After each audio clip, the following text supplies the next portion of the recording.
Okay. Chapter 9, text 32. Ragni Mataji, would you like to read?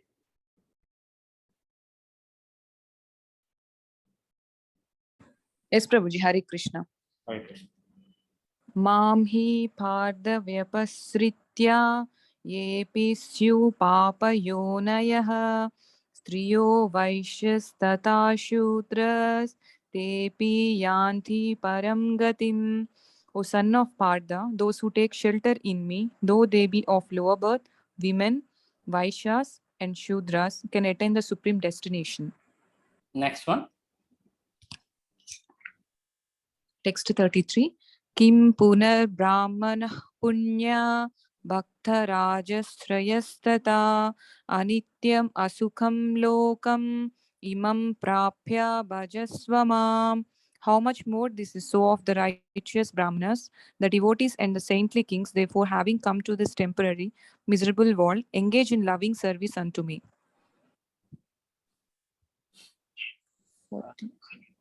Okay. All right. Let's Hare explain Krishna. these two first. Thank you, Mataji. All right. So we had a little bit of, I guess, rebellion within the Philosophy Friday group with this particular verse of why does Krishna call certain people lower birth? But we are, so I'm going to have the conversation in a different way. So rather than, it's all about how you angle it, how you, position it. So we have to understand Krishna's positioning, what he's trying to say. So he's saying, O son of Pritha, those who take shelter of me, even though those who are of lower birth, they attain the supreme destination. Now, what to speak of those people who are righteous brahmanas and devotees and saintly kings, therefore, having come to this temporary miserable world, engaging in my loving service. So those who are, by karma, born in not the most appropriate births that are meant for spiritual elevation, even they have the highest opportunity to reach the highest goal, which is the spiritual world, have lasting devotional service at Krishna's lotus feet. And Krishna is saying, then what to speak of those who are already righteous and born out of piety? So good karma leads to, as we read before, Krishna says, if you've started the spiritual journey, you're born in families, for example, in a rich family. If you're less spiritual, but spiritual nevertheless, you're born in a rich family. If you're really advanced, then you're born in a Brahmin family. If you are really, really advanced in spiritual life, then you're born in what? Devotee family. Right? So those who are born in devotee families are extremely elevated from past life, but they couldn't finish their spiritual journey, and as a result, they are having to take birth again. Now, on the other side of the spectrum, there are certain births that indicate not such good karma, and that is those who are born in Vaishya family, those who are born in the women body, those who are born in Shudra families, etc. Now, according to the Vedic system, it's not that a Shudra's son necessarily becomes Shudra or a Brahmana's son necessarily becomes Brahmana. What we become is by our psychophysical nature. Krishna says, Chatur Varnam Maya Srishtam Guna Karma Vivagasa. The four Chatur Varnam, the four Varnas, Brahmana, Kshatriya, Vaishya, Shudra, is divided according to Guna and Karma. The modes we imbibe with, and karma, our activities, what activities we like to do. And based on that, we elevate ourselves to where we want to go. And if somebody decides, I want to be a Krishna devotee, most welcome. Krishna is welcoming them. Yes, doesn't matter what your past life's karma was. What matters is you are in this journey of Krishna consciousness and you have access to the supreme absolute truth. Let's look at the contrary of this. You are born in a certain way. So the caste system that we know as in India, right? For which there is so much problem and so much mutiny and whatnot that happens. What does that suggests. The caste system, human-made caste system, is because you're born in a certain family, you cannot elevate yourself, you cannot get certain jobs, you cannot drink from certain wells, you cannot marry certain people, you cannot do this, you cannot do that, you cannot do this forever, as long as you're alive, because you're born to a certain caste. Krishna is not saying that. Krishna is saying, no matter who you are, if you're born in this yoni or that yoni, you have access to me. You have full access to becoming a pure devotee. And what to speak of those who are already having past life good karma and are born in the most appropriate, in the sense that most spiritually suitable births. What to speak of them? Now, having said that, even those who are born in the most spiritually suitable families don't become devotees by choice. For example, Srila Prabhupada's own children, right? They did not become devotees as much as his disciples, even though they were born to Srila Prabhupada. Bhaktisiddhanta Saraswati Thakur was born to Bhakti Vinod Thakur, and he was the only son who became who he was. But then his other brothers and sisters not necessarily became luminary acharyas of the sampradaya. So it is important to understand that not just because you're born in a great family, you become somebody great.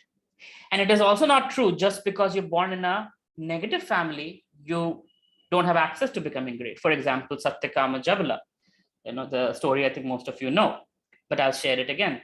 Satyakam, he went to this person who he wanted to accept as guru. And his guru asked him, so what kind of family are you born? What's your gotra? What's your background? And he said, I'm sorry, I don't know. I will go find out from my mother. He went to his mother, and his mother said, well, during my days, I slept with a lot of different men, and I don't know who is your father. And Satyakam heard that, and he went to his potential guru and said, I don't know who's my father.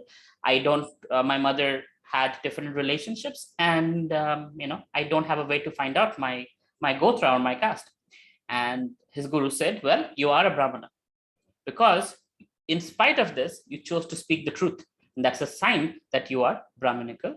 And so, you can study the scriptures, and you can go in the intellectual pursuit, having the qualification of being Brahmanic or having Brahmanical tendencies. Right? And his name became Satyakam Jabala. Satyakam because he always spoke the truth. I'm sorry. All right, where was I? This is one example. Then there is another example I'll talk about, which is, who can help me with this one? There was a particular Muni, if I remember, I forget what was his name, but he had 100 children. And who's the father of the Nava Yogendras? Anybody remembers? Santosh Prabhu, maybe? No, Prabhu, sorry. Yeah, Yogesh Prabhu is Googling. Okay, I'll soon have the answer. So, this Muni, he had 100 children, and 9 of them became pure devotees, the Nava Yogendras. I think several of them became Kshatriyas, several of them became Vaishyas. So like that, there was a whole gamut with his 100 children that he had. There were different castes, there were different occupations, different activities, given who they were. The guna and karma decided who they became. So again, that is an example that you're not limited by your birth, you're not limited where you're born. You have full access to your full potential. But what Krishna is trying to say here is, even if you're born in such a place where it is limiting, still by the process of bhakti, you can attain the highest possible position. Now, I think I've explained this in many ways, and I've also answered in the WhatsApp group. So let me see if anybody has any doubts or concerns or clarifications, or you have your perspective on these two verses.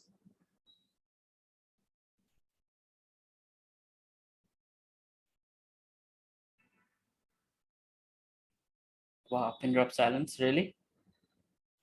the WhatsApp group, people are like shouting and yelling, and here it's like, all right, that's great for me because I am not looking forward to fighting. Okay, moving on then.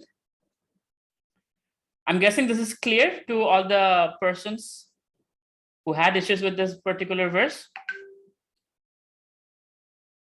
Going once, twice, thrice. Okay, moving on. Manmana bhava madbhakto madhyaji mam namaskuru mam eva sisi yukta vyak yuktvaivam atmanam mam parayanaha. Okay.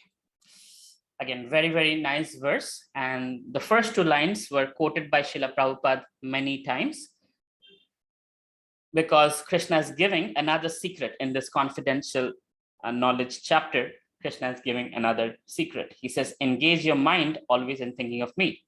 Become my devotee. Offer obeisances to me and worship me. Being completely absorbed in me, surely you'll come to me. It sounds simple. It's not. In the Brahma Samhita, it is said that the munis who want to reach Krishna, they can be traveling at the speed of mind and still Krishna is unreachable. The Gyanis who are intellectually pursuing Krishna, Krishna is unreachable. The Karmis who are trying to reach Krishna through their activities, Krishna is unreachable. But to devotees, he's saying very easily, he is accessible to his devotees. And here, Krishna is giving the secret. He's saying, Manmana bhava mad bhakto madhyaji mam namaskuru. Right? Always think of me. Manmana, in your mind, think of me. Become my devotee, mad bhakto. Madhyaji, you worship me. And namaskuru, offer your obeisances to me. That means dandavat pranam. And being completely absorbed in me, surely you'll come to me. So that which is impossible to attain for 99.999% of spiritualists, what to speak of atheists, spiritualists, Krishna is very easily giving it to his devotees by saying, become my devotee, think of me, offer your obeisances, worship me. And being completely absorbed in me, you will come to me, no problem. Now I'll make it, give you a little understanding how powerful this statement is. When Krishna was having the rasa dance with all the gopis, it was something remarkable that, for those who know Krishna, those who yearn for Krishna, it was remarkable. Like Lord Shiva wanted to actually be there, dance with Krishna. And they said, sorry, the gopi is in charge. They said, you have to be a gopi to enter this. And Lord Shiva, he became a gopi. So there is a name of Lord Shiva, not Gopeshwar Mahadev. There is, sorry, I can't remember. Harish? Yes. The name is Harish and I'm getting women voice. Interesting. Oh, sorry. I don't remember as well. It's all right, Harish. I'm just at work. You're at work. All right. So where was I? See, I got distracted. That's what you do to me, Harish. The plan. So Lord Shiva wanted to enter the rasa dance, and Lord Shiva had to assume the form of a gopi, and only then, I don't know if he was allowed actually. Maybe he tried a lot and he was blessed or something like that. There's a Gopeshwar Mahadev temple in Vrindavan, and that was from that incident where Lord Shiva decided, because wherever there's a dham of Krishna or Vishnu, Lord Shiva is always there to protect the holy dham. So in this case, Gopeshwar Mahadev is there as protecting Vrindavan. So that was the place actually where this happened apparently. And one part of me remembers that was one blessing he received, that he will always be able to witness the rasa dance being there at Gopeshwar Mahadev. And another part of me, I think I remember, was where Lord Shiva was allowed to enter as a gopi into the rasa dance. Now, somebody wasn't allowed. Guess who? Lakshmi Devi. So Lakshmi Devi came from Vaikuntha. She came and she wanted to enter this rasa dance, and she was not allowed. Now, Lakshmi, you would be kind of like, Lakshmi Devi is the wife of the personality of Godhead. Why would she not be allowed? All the gopis are basically, there's no difference in fact, but there is a difference. And the difference is in the mood of Lakshmi Devi. She is awe and reverence, right? Nara, Om Namo Narayana, that kind of mood where it's this like massage Lord's lotus feet and be all subservient as a wife. The mood is that of a wife. What is Krishna doing in the rasa dance? He's dancing with other people's wives. He's not only that, the relationship that he has with them is not very reverential. They are very feisty with Krishna. They see Krishna as their own, and there's a whole different level of intimacy that is barred by the, maybe I'm talking beyond this Philosophy Friday groups thing, but anyway, but the Lakshmi Devi and Lord Narayan, the relationship that is there, that reverence kind of limits the intimacy or the mood of intimacy, which is here in Krishna and the gopis, Krishna and Radharani. That intimacy is a little bit deeper and a little bit more free flowing, right? So as a result, Lakshmi Devi was not allowed to enter the rasa dance. And Krishna's telling us in Bhagavad Gita, this chapter, that with bhakti, right, engage your mind in thinking of me, become my devotee, offer obeisance to me, and worship me. Being completely absorbed in me, surely you will come to me. Of course, he's not saying Golok Vrindavan. But Chaitanya Mahaprabhu gives us that access. That those who are in the mood of the gopis, Gopi Bhartar Padakamalar Das Dasanudas, those personalities have direct access to dancing with Krishna. Right? We have direct access to Golok Vrindavan because the mood is that of Chaitanya Mahaprabhu, which is Radharani's mood. Now, as men, it is very difficult to relate to this, and that is completely understandable. Women, that's why women become devotees much faster than men. But having said that, we are all Prakriti, and Krishna is the predominator, we are the predominated, and by default, that's the access we are being given. Now, that doesn't mean all of us will end up at Goloka. Some of us might go to, Ayodhya. Some of us might be in Ahubalam. Some of us might be in Vaikuntha, serving Lakshmi Devi or her servants or whatever. But the point is, we have access to the spiritual world just by being a devotee. And given the mood, accordingly, we have access to different lokas in the spiritual world. I'll pause for a second and just see, like, is this too much out of syllabus and are people like super bored, too esoteric, or is it okay? No, Prabhuji, it's okay. It's amazing. Okay. Rishabh Dev, thank you very much, Yogesh Prabhu. That's Rishabh Dev's children. Right. Okay. So this is the end of the most confidential chapter. And Krishna ends it with this master key that gives us access to go back to Krishna.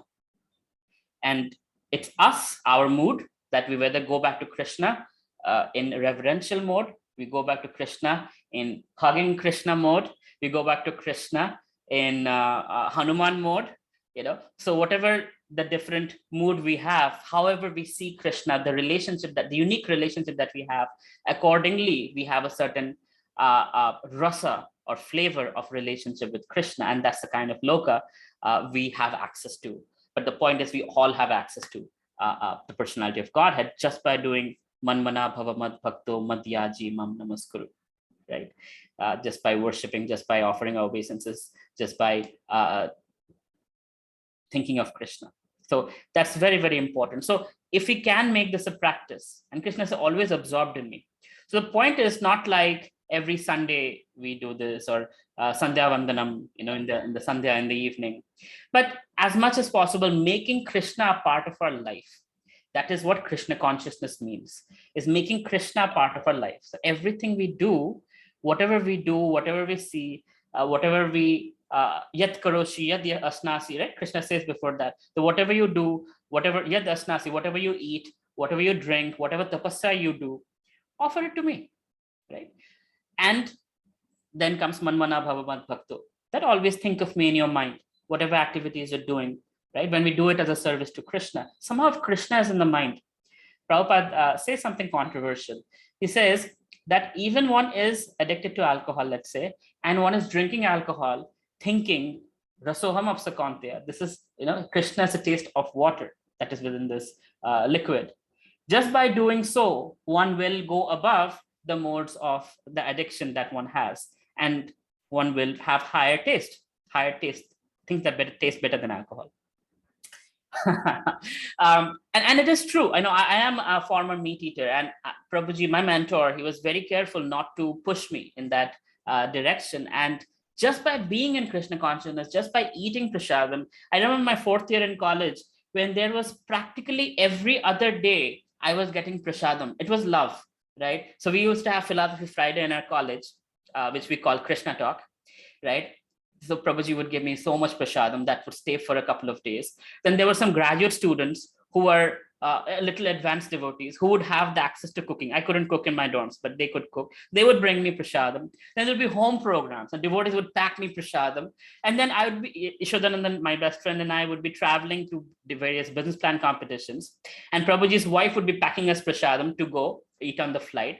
And so by doing this, we never realized, like, oh my God, we have so much credits, because me and my co-founder, we were RAs, which is resident advisor. So we had access to free lodging and free food. It's like a scholarship. So we had free food credits so much left at the end of the semester that we were feeding all our friends for free, because devotees were feeding us throughout the last 1 year. And that helped us kind of get over this, hump of onion, garlic, and meat and eggs and all of that stuff, that we had lost taste for all of it.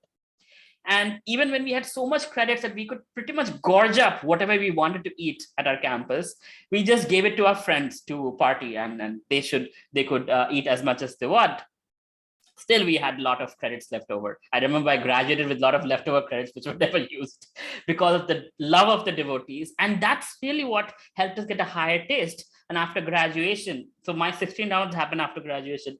Prasadam diet happened after graduation. 4 years of college, and I was hardly chanting, hardly getting serious about Krishna consciousness. So when I see you guys, take on Krishna consciousness so quickly, I worship you in my mind, because it took me multiple years to even accept the fact that Krishna is God. And after accepting Krishna as God, accepting the process of Krishna consciousness, and then the 4 regulative principles and all of that, I have been a late bloomer.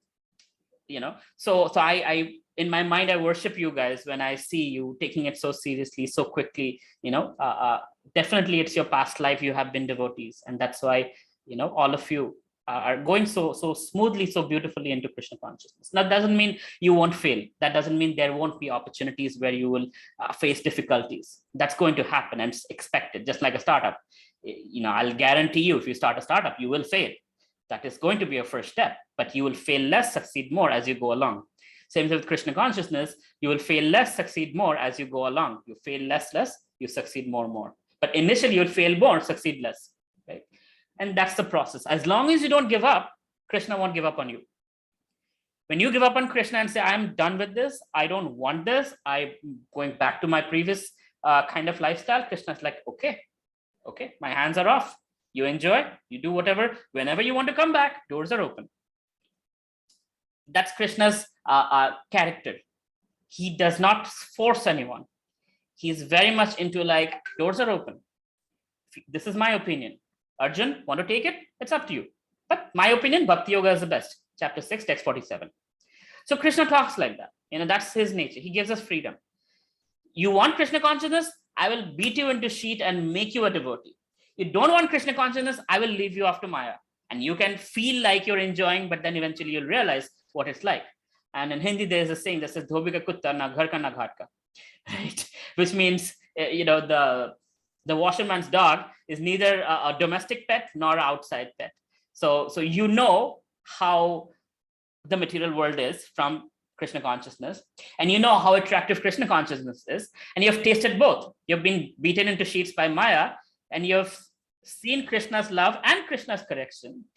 And now you cannot enjoy the material world as a ignorance is bliss kind of a mode, because you're not ignorant. You have a knowledge. You're not blissful in the material, atmosphere. And if you have that material tendencies, you're not blissful in the spiritual atmosphere. You're like, my friends are having fun. They're drinking. They're doing all the stuff. But I'm not able to do it. Just today only somebody told me, oh my God, Avelo, you live in a bachelor pad and you don't even drink. You don't even get girls to your place. Man, such a waste. I was thinking we could just throw a party at your place, but you don't drink. That sucks. People say that all the time to me. It's like, oh, what's the point of having money when you don't eat meat, when you don't spend it on this and that and this and that? What they don't realize is I am enjoying every moment. And it is so much fun being in Krishna consciousness, sharing Krishna consciousness, seeing people's lives transform, and just, watching Krishna's hands in people's lives in action. It is better than any reality TV show, I can guarantee you that. And for me, it's literally a reality TV show. I get so many calls from all of you, like telling me miracles happening in your lives and how you were going through some difficult situation and how Krishna has uplifted you just by chanting Hare Krishna. I'm not going to name you guys, but I think of you, whoever calls me, that have told me that thing. And that's, to me, I relish those moments. I take screenshots of those messages and keep it in my phone. Whenever I feel down, I look at those screenshots. I'm like, look, Krishna is doing for everybody. He will not forget me either. He will also do it for me. So it helps me, it inspires me. Your success stories inspire me, because I have the same thing, right? Sometimes I feel like, is Krishna testing me so much? Can I keep up with the test? And then I see, but this is how Krishna is. I'll share one more thing. So recently I was giving a talk on customer service, and some data suggests that customers who have a great experience, they don't write reviews. They move on because they expect, I pay money, I get a great experience, moving on. Customers who don't get a great experience, but they, after complaining, whoever the service provider is, whether it's a hotel or a restaurant, are able to make it right for you and give you a great experience after the negative aspect. Those people are 70 times likely to write a positive review, because they went through a negative situation and they saw how the hotel worked to make it right for them, and they go ahead and write good reviews. I was kind of correlating that to life. In life, when things are smooth sailing, I see a lot of people who are born with a silver spoon and have had a very good life. Their life is kind of like dal chawal, it's kind of bland. Everything has been good for them, no challenges, no problems. They don't learn too many things. They just find ways to waste money and time because life is very boring. Then I see people who go through difficulties, whether devotee or not, but if you've built a startup from the first generation entrepreneur, it's going to be very, very difficult. And those who go through that, after the difficulty, the glory that they get, the success that they get, that becomes their TED talk, their Josh talk. Like when I was giving my Josh talk, they specifically said, you have to talk about all the sad things in your life. You cannot talk about your glories. You talk about all your failures and negative things. And for me, that was a very difficult aspect, because I never talk about these things publicly. And that was my thing. So those of you who watched my Josh talk, it's in Bengali, so most of you won't know, but those of you who watched my Josh talk, I was sweating literally, because I was having to talk about some really terrible aspects of my life that I can talk about. There's a lot of things I, of course, never talk about, but still that was very, very difficult. But then when I see my Josh talk and I see how many people commented that it helped them, I realized that same customer service story. If my life was very smooth sailing, I wouldn't have a story to tell. But because my life has been turbulent, I have a lot of stories to tell. And wherever people go through any difficulty, I've been through it. Breakups, I've been through it. Suicidal tendencies, been through it. Bad health, been through it. Right? So it's like, oh, you're going through it. Oh, wait, survived it. I'll tell you how to do it. I've been through it. I'll walk you through it. Here is the hack. Here is the way to go. Right? So every time I go through new difficult situations today, I tell myself, hey, another TED Talk in the happening. And some mentee somewhere will go through the situation 5 years, 10 years from now. And I will, once I figure out how to get out of it, I will be able to help them figure out more easily how to get out of that. So that becomes my motivation. In a difficult situation, rather than feeling morose, it's like, oh, there's an opportunity to learn. Let me watch very carefully how Krishna is helping me through the situation. So when somebody else is going through this difficult situation, I can give them some pointers and hacks, and they can more smoothly come out of it. And that's, that's my life, and it's a good life. It's better than having all the crazy parties and whatnot, than people try to find happiness in the material world. And as a preacher or a person who's sharing Krishna consciousness, and I invite all of you to experience the same thing. I mean, one thing is to taste the honey, of Krishna consciousness. And that's wonderful. Like, wow, this tastes good.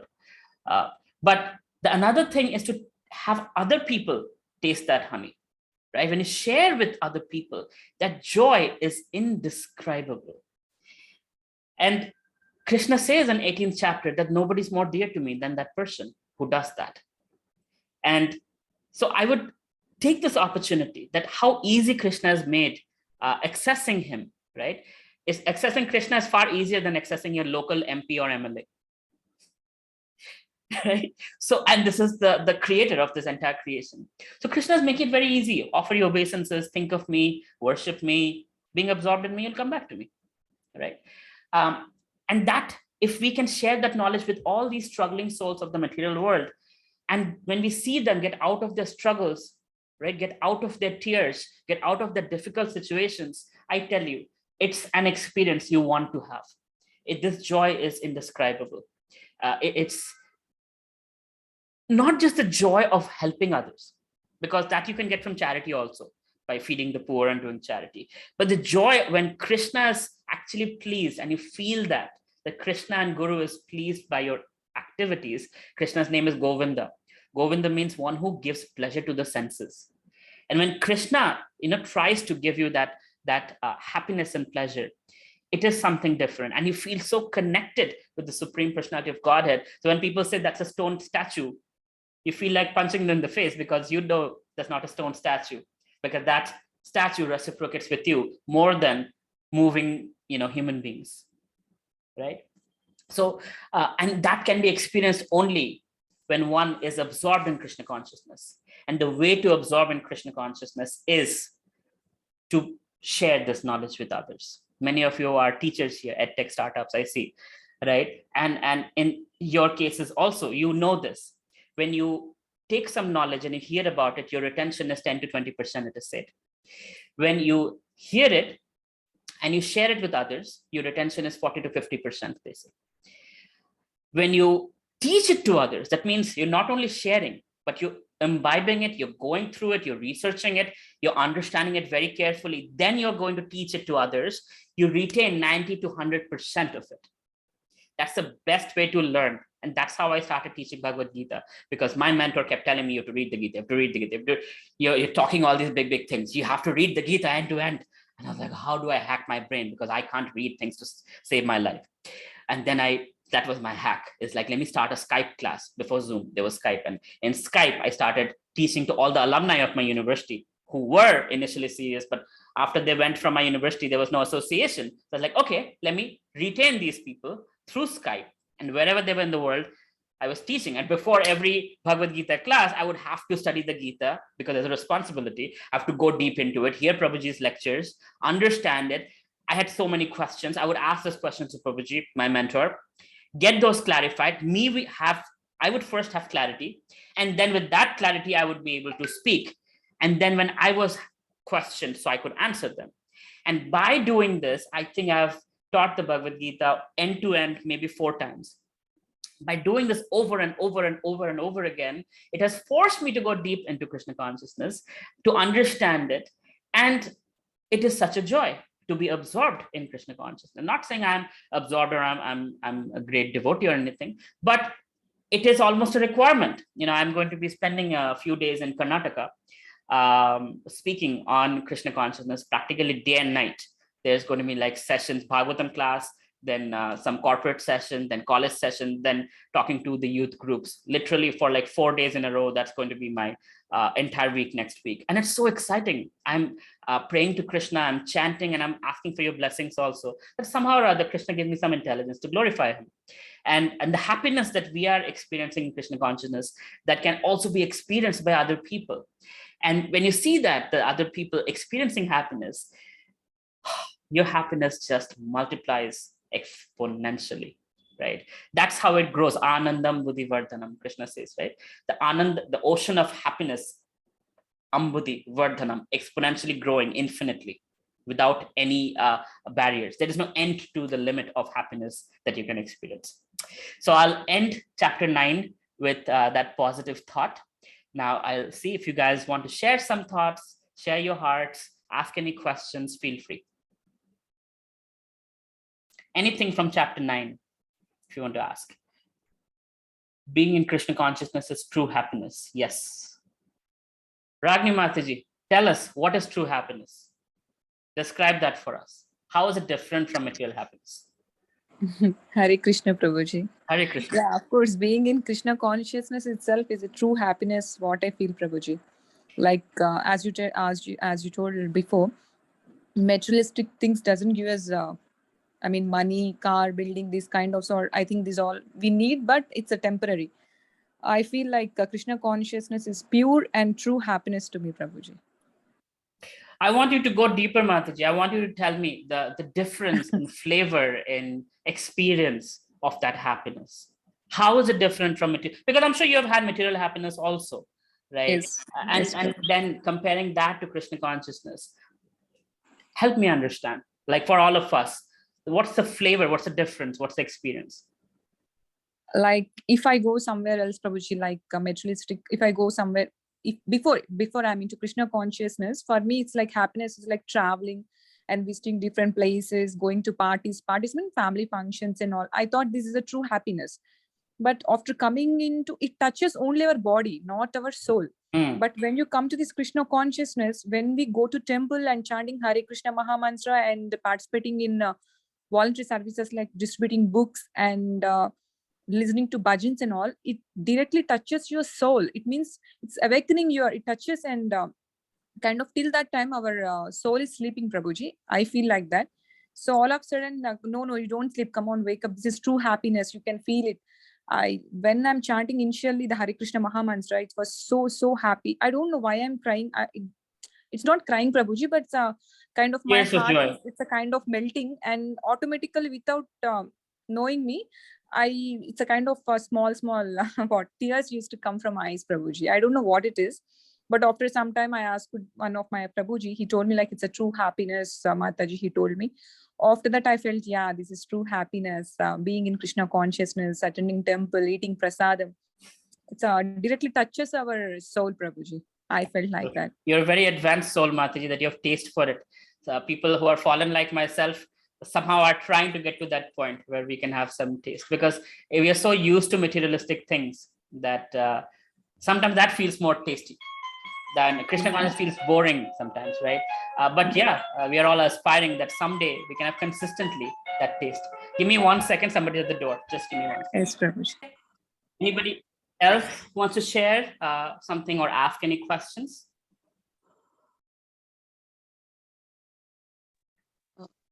Yes, Prabhuji, what I was thinking, like somebody was at your door. Like what if you opened the door and it was Krishna standing there? What would have happened? That's my hope every single day. Actually, my mentor once told me that when you greet devotees, think of it like Krishna has come. And how would you treat Krishna? When you're chanting Hare Krishna, it's like you're inviting Krishna to your home. And when Krishna comes to your home, what do? You give him full attention. You give him a place to sit. You offer him flowers and some drink, some food. So that's a meditation. So when I'm chanting, it's like inviting Krishna to home. When worshiping, that is Krishna. So yes, that is actually a meditation that I go through most days, and it's wonderful. Hoping someday that will happen. Yes, Pinky Mataji, you had a question. Yeah. Yes, I have a question. Like in most of the cases, it is like the people are in between Maya and Krishna consciousness, right? So if a person is just listening to this Bhagavad Gita classes and all, and these people are mostly in in devotion to not only to Krishna, but also to Shiva and all other demigods, as we are discussing in so many verses, right? So, so a normal person will have a feeling like, is Krishna selfish? Is Krishna saying like only think about Krishna, or just giving all this,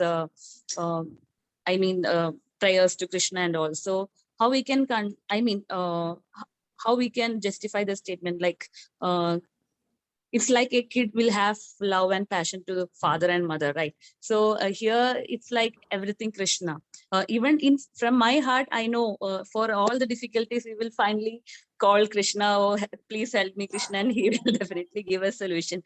But for other people, how we can convince like about the statement? Prabhuji, can I answer this question? Go ahead. So Mataji, like how a tree has like leaves and like fruits there, and when you like eat fruits, you don't have to water the fruits, and you don't have to like water the leaves. But when you just water the root, you like the whole tree gets the benefit of it, right? So Yes. just like that, all the things that you give to the demigod, let's say worship and all, the ultimate enjoyer is Krishna, right?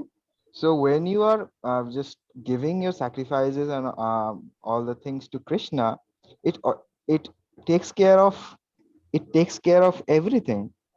So that's like you are like watering the root, and everybody gets benefited from it, and that's the thing I understand. Yeah, that is true. But then those who don't have that realization that Krishna is the root, what about them, right?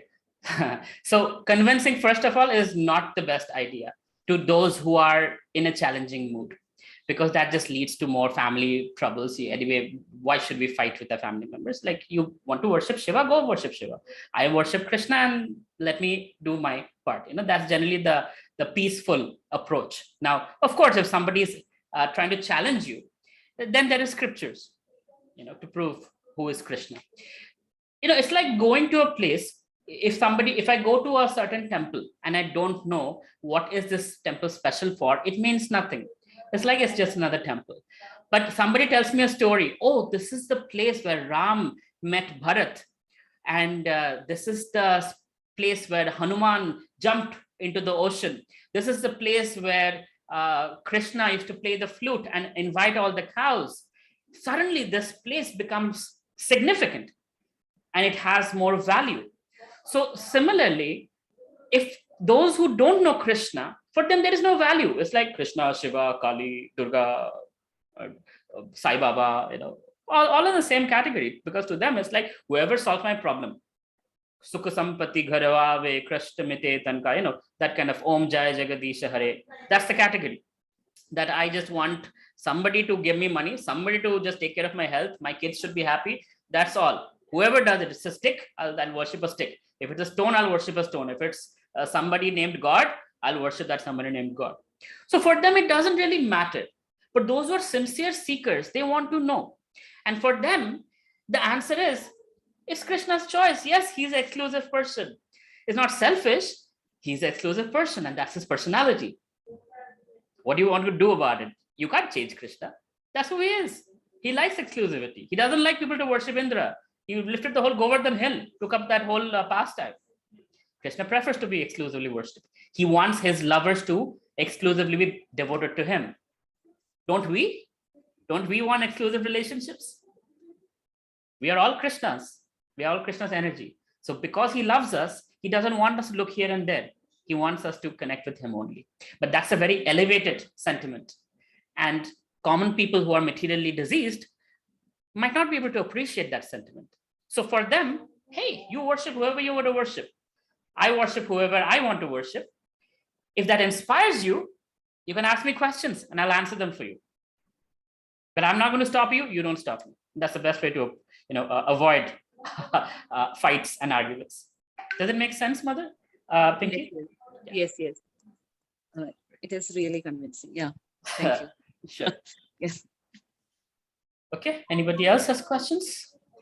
Shoikat, how to see material things from the view of a spiritual point? deep down, I know I don't need anything, but to live in this world, I need a minimal material things. For the society in which I live, I need some material things as per society standards, because people don't care about your presence. Most of the time, I live my own life, but at the sake of society, I need some material things. So please understand, Shirkat, nobody is stopping you from having material things. You can have whatever you want. You can make as much money as you want, as long as you don't think it's your money, and as long as you don't get attached to it, and your life is governed by that thing, right? If your life is governed by the fact that, oh, I lost money, oh, I gained money, oh my God, what am I going to, where am I going to invest? Oh, if that, then you're money conscious. And it's good to be somewhat money conscious if you're an entrepreneur. I'm not saying you shouldn't be, but seeing Krishna behind that money. So money is Lakshmi Devi. So seeing Krishna's wife without Krishna is a problem. When you see Lakshmi and Krishna together, or Lakshmi Narayan together, then that's wonderful. So we need things to survive. We need food to eat. We need a place to stay. We need clothes. We need money to survive. We need health insurance. We need all kinds of things, and they are needed. It's not two separate things. The trick is to make them into one thing. That I have a body. It's not my body. It's given to me by my karma, but given to me by Krishna. And Krishna is staying in this, residing in this heart. And I'm going to take care of this body amazingly. I'll exercise. I'll sleep well. I'm such a hypocrite. I don't know any of those things. But anyway, I'm reminding myself I should do it. I'll take care of this body. I'll eat the right things. I'll, do the right things. So this body is healthy, and my super soul, my Krishna, who's in my heart, is comfortable, right? I will take care of this house wonderfully. I will take care of my properties. So Shekhar, I know you are having family issues and fights and lawsuits. And I've told you multiple times, you should not give up the land that your relatives are trying to take away from you. You should fight for it. Why? Because Krishna's given you. Why should you let it go? Because, so when he says my property, you're like, oh, it's okay, I can let it go.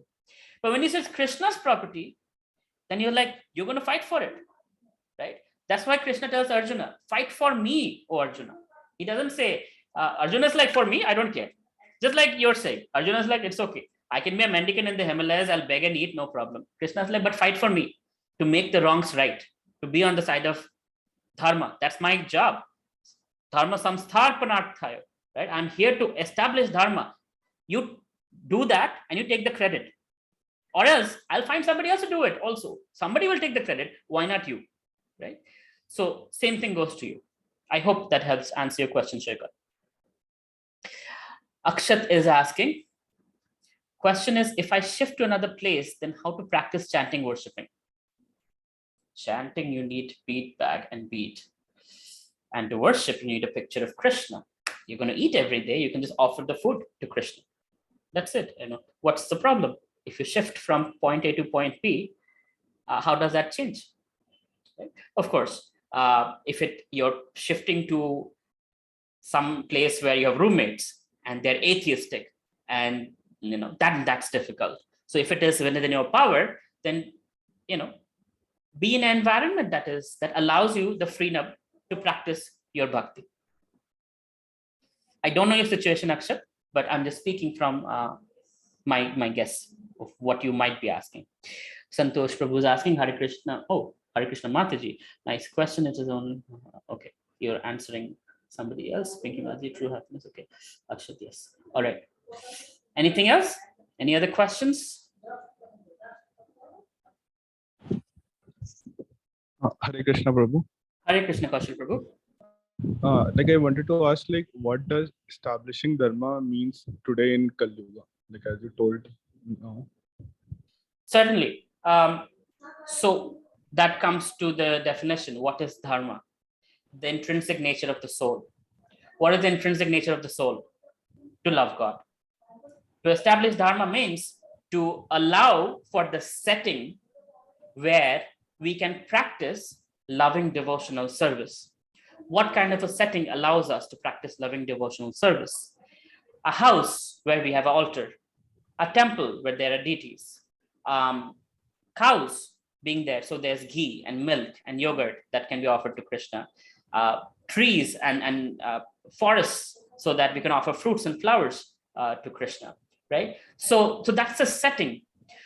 Now, demons like Hiranyakashipu, their job is to destroy that setting, kill the cows, burn down the forest, kill the brahmanas, right? And by that process, they break the system of somehow, how should I say? They break the system where dharma can be incubated. That's a nice word. Where dharma can be incubated, right? Because if the system is negative, like for example, to enter this place, you have to taste alcohol, right? Frat house, for example. It's not a place where you can establish dharma. But if you're allowed, if the government, the laws allow religious freedom, then yes, dharma can be established there. But because it's a law of the land, I get to practice my religion in a particular way. Does it make sense, Kaushal Prabhu? Yeah. Prabhuji. You're from Calcutta, correct? Yeah. Yes, I'm from. And yet we have never met. How unfortunate. Yes, like I have told you, like when you have Philosophy Friday, someday offline. You should just come over to my place and we'll meet up. Sure. All right, Pinky Mati Singh, I really love the verse 30, which I felt written for me, Prabhuji. Let me quickly see, because I don't remember what verse 30 was.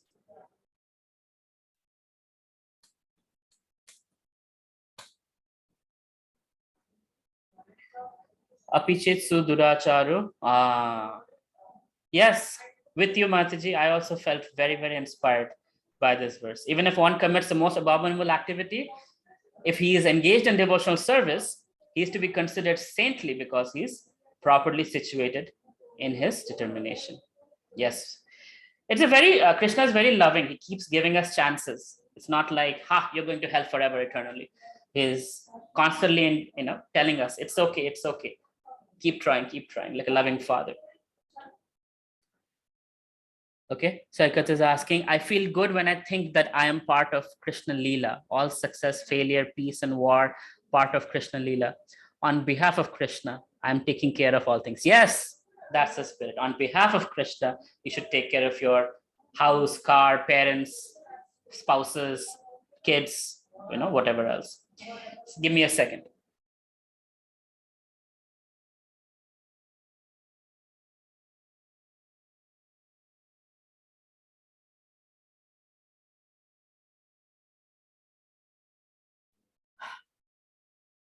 Okay, any other questions? Or any realizations, any favorite verses from chapter 9? These are like pearl, like wisdom. Hare Krishna, Prabhuji. Hare Krishna, Krishna. Finally, you opened your mouth. Thank you. Prabhuji, actually, I wanted to share a few things. Yes. So in the first part, you asked that what is the difference between like true happiness and what's your feeling? So what I felt like last Friday, I couldn't attend Philosophy Friday, as I told you that my maternal grandfather passed away, and like the whole month and the whole week has been a little bit very exhausting. So just to define how I feel, like just when I joined Philosophy Friday today, I felt like I was drinking water. Like that is what I felt. So for me, when I get this kind of like I was like hoping to get that kind of a feeling, because that actually inspires me to like focus more on my chanting and take care of Krishna conscious activities a lot. So thank you so much, because I even when I took my grandfather to the final rites and cremation and everything, so that time somebody was giving a Gita and somebody was doing some things and everything. So that time I was getting some realizations that I am actually very lucky and fortunate that you are so lovingly teaching me Bhagavad Gita and I am alive. So like that's a kind of great thing. So that's what I just wanted to share with you, Prabhu. Very, very beautiful, bro. Very heart touching. Thank you so much for sharing that. It's better to have the Gita, access to Gita when we are alive than when we are dead. Much more useful that way. Of course, even after one passes away, Gita, just by itself is very powerful to have. But yeah, live the life of Gita is wonderful. And I'm so happy this is giving you that sense of joy. It's the same for me also. I look forward to Philosophy Friday. I try not to miss it unless it's absolutely I'm on a flight or something. Same thing. I also find tremendous joy getting your association over here and sharing Krishna Katha together. I mean, honestly speaking, in this Philosophy Friday, I would like to listen more and speak less. If you guys would be so kind, if you ask more questions, share your hearts, because then it becomes pleasure for me also to hear all the wonderful things you're going through, just like Krishna so beautifully mentioned. So do speak up, do share. I would love to do like some half an hour of me talking and half an hour of listening to all of you.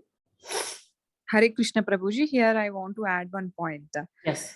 So just want to share one example with you, how blessed we all are to listen your session and all. How mercy Lord Sri Krishna has shown on us. Because Prabhuji, when I'm into this Krishna consciousness, I used to chant, do these all things, but I haven't get a proper session or classes to read Bhagavad Gita. So while I'm chanting this Hare Krishna Maha Mantra, I just asked to Lord Sri Krishna that I just want to read Bhagavad Gita, because without any guidance, or I don't have any Prabhuji to ask to these all things, Prabhuji. Simply I opened Bhagavad Gita and I'm reading, but it's not in that a proper way. No one out there to suggest me or say these all things. So one day I asked to Lord Sri Krishna while I'm chanting, I just want to understand complete Bhagavad Gita, but I don't have proper guidance. So simply I'm scrolling this YouTube, Prabhuji. So all of a sudden I got a suggestion, your YouTube channel, like TED Talk and all. Somehow I don't know how I got it. Immediately within half an hour, I got a suggestion, your YouTube channel. So I was listening to your this thing, entrepreneur and all. Wow, it's good, I thought. But in that, I got your spiritual class, Prabhuji. So it was like, wow, I got a path to listen this Bhagavad Gita and all. I'm so blessed. And thank you to Lord Sri Krishna, and thank you for you too, Prabhuji. Thank you, Mataji. Thank you for making it worthwhile. These videos, yeah, they're a lot of effort, and I'm so happy that somehow they're able to reach. Krishna is making the connection somehow. It's wonderful. Yes, Prabhuji. We are blessed, Prabhuji. Thank you so much, Hare Krishna. Thank you, Mataji. Yes, Harish Prabhu, go ahead. Oh, Prabhu, sorry, 1 second. Okay. Then while I'll get this transcript quick. Just a second. Okay, I'll read Saikat's thing. I have seen some people following all kinds of spiritual practices known as great spiritual persons to outsiders, but unfortunately, they act like dangerous people, do all kinds of malpractices to acquire assets and money. What exactly is wrong with those people? There's nothing wrong with those people. It's just material world. It's Maya, right? Can I say I'm a pure devotee? Absolutely not. Do I have malicious tendencies? Do I have lust, greed, envy, pride, illusion? All of them in full. But being a fallen person, I'm still trying a little bit that somehow, Krishna, I want to be a devotee, right? And that's what Krishna appreciates. Unfortunately, in some other people's cases, they use dharma as a means of profession, where the intention is not there even to be a devotee. The intention is to become God and get people to give money and things like that. And that is very, very horrible. And such people go to the darkest regions of hell, according to various scriptures. It is okay to be a person who's struggling with material desires, but wanting to become Krishna conscious. And for them, chapter 9, text 30, that Pinky Mataji was referring to is, right, that even if one does abominable things, but the intention is to be Krishna conscious, for them, it's Krishna is going to help them through. But for one who doesn't even have that intention, they're just misleading people to acquire wealth and assets and whatnot. Life is going to be hard for them, this life and next. I mean, look at all the Babas who have cheated people and how they ended up, right? And that's clear. Pinky Mati is saying we are blessed to have. Thank you, Mataji. I'm so happy you're doing so well, Mataji. Krishna is truly, walking you through things, giving you nice realizations, and congratulations on being a new mother. I'm sure you get many more realizations from being a mother. Harish, I'll just end with you. If you have something you can share. If you're still not in a position to speak, we can always do next week. Oh, no, I'm ready. Yes, Prabhu. No, I was just connecting with what you mentioned in today's class. When you meet devotees, you invite them, like you invite Krishna to your house. And I had that experience, and I thought I'd share how you invited me over to Krishna house the first time. It was 10 p.m. and the altar was closed. And yet you allowed me in and you gave me some prasadam, and you also opened the altar that was closed. So yeah, maybe that was a big sign. But thank you for that. And that one little action definitely did change the course of my life. So happy, Prabhu. You're such a jewel and a gem in Krishna's treasure box. So very fortunate to have your association. As much as I make fun of you, but very fortunate to have your association. You're a very special devotee. And you inspire me a lot. Thank you. All right. Srila Prabhupada ki jai, Hare Srimad Bhagavad Gita ki jai. Hare Krishna, everyone. Have a good night. Jai. Hare Hare Krishna. Krishna. Hare Krishna.